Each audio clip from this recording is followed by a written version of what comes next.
আসসালামু আলাইকুম। জনাব ডাক্তার শফিকুর রহমান সাহেব, আপনি নির্বাচনী প্রচারণার জনগণকে নানান প্রতিশ্রুতি দিচ্ছেন, কিন্তু একটি প্রশ্ন থেকে যায়, আমরা প্রবাসীরা কি আপনার এই প্রতিশ্রুতির কোনো তালিকা নেই, না আপনারা আমাদের ভুলে গেছেন? যদি সত্যি ভুলে গিয়ে থাকেন, তাহলে একজন প্রবাসী হিসেবে আমি আজ আপনাকে অত্যন্ত বিনয়ের সঙ্গে মনে করিয়ে দিচ্ছি, আমরা প্রবাসীরা এই দেশের জন্য জীবন দিয়েছি, দূরপ্রবাসে গাম জড়িয়েছি, পরিবার ছেড়ে বছরের পর বছর দেশের অর্থনীতিকে বাঁচিয়ে রেখেছি। তাই আমরা খুব বেশি কিছু চাই না, অন্তত একটি প্রতিশ্রুতি আমাদেরকে দিন।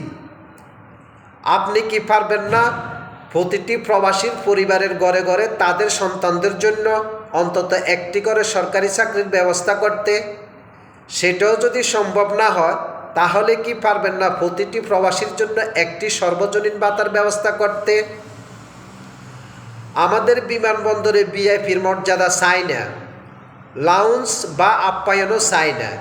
এই দুই প্রতিশ্রুতির মধ্যে যে কোনো একটি বাস্তবায়ন করে দিন, তাহলে আমরা প্রবাসীরা খুব বেশি খুশি থাকব। এখানে একটি প্রশ্ন সৎভাবে রেখে যেতে চাই, ২৪-এর গণ অভ্যুত্থানে আমরা প্রবাসীদের কি কোনো অবদান ছিল না? আমরাই তো দূরপ্রবাসের থেকেও দেশের অভ্যন্তরে লড়াইয়ে সাহায্য জুগিয়েছি, আর্থিক ও নৈতিকভাবে পাশে থেকেছি। আমাদের এ ত্যাগ ও সমর্থন ছাড়া আপনারা কি সত্যি এত দূর পর্যন্ত এগিয়ে আসতে পারতেন? তাই আবারও বিনীত অনুরোধ, আমাদেরকে ভুলে যাবেন না। এই দুই প্রতিশ্রুতির মধ্যে যে কোনো একটি প্রতিশ্রুতি বাস্তবায়ন করে দিন, তাহলে দেখবেন আল্লাহর রহমতে কিয়ামতের আগ পর্যন্ত এই বাংলার জমিনে আপনারাই ইসলামের রাজত্ব কায়েম করে যেতে পারবেন। আর আমরা প্রবাসীরা, আমরা প্রায় ১ কোটিরও বেশি প্রবাসী আদৌ আপনাদের পাশে আছি এবং থাকব ইনশাআল্লাহ।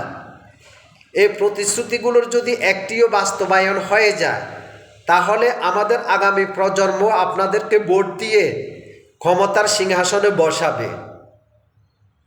এই প্রতিশ্রুতি আমি একজন প্রবাসী হিসেবে আজ আপনাকে দিতে পারি।